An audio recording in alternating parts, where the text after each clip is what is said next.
बिस्मिल्लाहिर्रहमानिर्रहीम। अस्सलाम वालेकुम माय डियर स्टूडेंट्स, क्या हाल चाल है आप लोगों का? माशाल्लाह। आज हम लोग जैसा कि आप सब लोग जानते हैं कि हम एटीपी सीरीज़ के लेक्चर्स रिकॉर्ड करें, और आज हम एक ऐसा लेक्चर रिकॉर्ड करने वाले हैं। ये वो एरिया है जो एटीपी के एग्ज़ाम में सबसे ज़्यादा इग्नोर किया जाता है।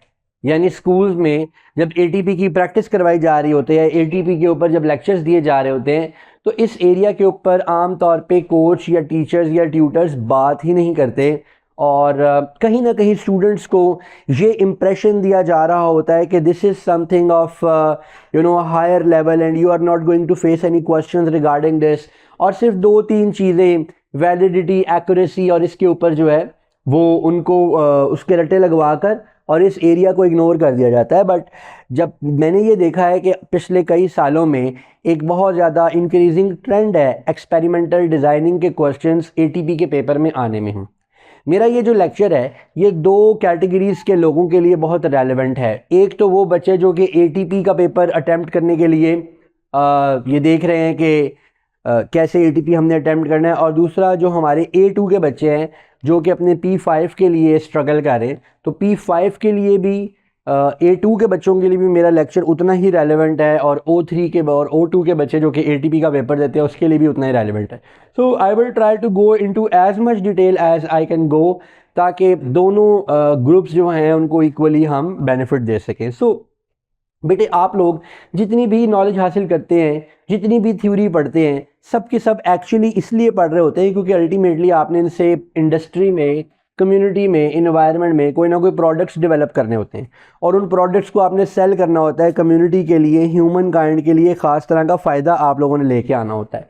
सो इसके लिए सबसे इम्पॉर्टेंट चीज़ ये है कि आप नए से नए प्रोडक्ट बनाएं, नए से नए प्रोडक्ट इंट्रोड्यूस करवाएं और उनको मार्केट करें। तभी आप एक अच्छे साइंटिस्ट होते हैं, तभी आप एक रिस्पॉन्सिबल बायोलॉजिस्ट होते हैं। क्योंकि ये बायोलॉजी सिर्फ A स्टार ले लेने तक तो नहीं है, या किसी की हड्डी टूट जाए तो जोड़ने तक तो नहीं है, या कार्डियक ऑपरेशंस तक तो बायोलॉजी लिमिटेड नहीं है। तो इसकी तो एक एंडलेस किस्म का स्कोप है।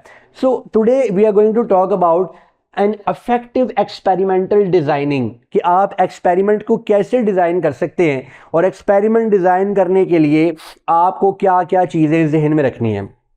सबसे पहले I want to give you a brief overview of a scientific process, कि साइंटिफिक प्रोसेस क्या होता है, इसका एक ओवरव्यू। साइंस में, ये बंद कर दो ये पेन, साइंस में सबसे ज़्यादा इंपॉर्टेंट चीज़, सबसे ज़्यादा वैल्यू जिस चीज़ की है वो है ऑब्जर्वेशन। 10 लोग एक जगह बैठे होंगे, उनमें से शायद कोई एक किसी फिनोमिना को ऑब्जर्व करेगा, और बाकी सब लोग, वो कौन सा साइंटिस्ट था जिसने सेब गिरा था तो सोचने लग गया कि क्यों गिरा? Newton, right. तो अगर न्यूटन भी आप सब लोगों की तरह सेब गिरा, उठाया, साफ किया, धोया, नलका ढूंढा, नलका कहाँ है, धोया, खा लिया, तो वो लॉ ऑफ ग्रेविटी के बारे में ना सोचता। सो सबसे पहली इंपॉर्टेंट बात यह है कि चीज़ों को ऑब्जर्व करना।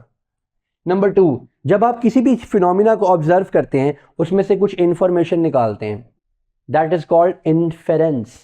आप इन्फर करते हो कि क्या इंफॉर्मेशन मुझे इस ऑब्जर्वेशन में से मिल रही है।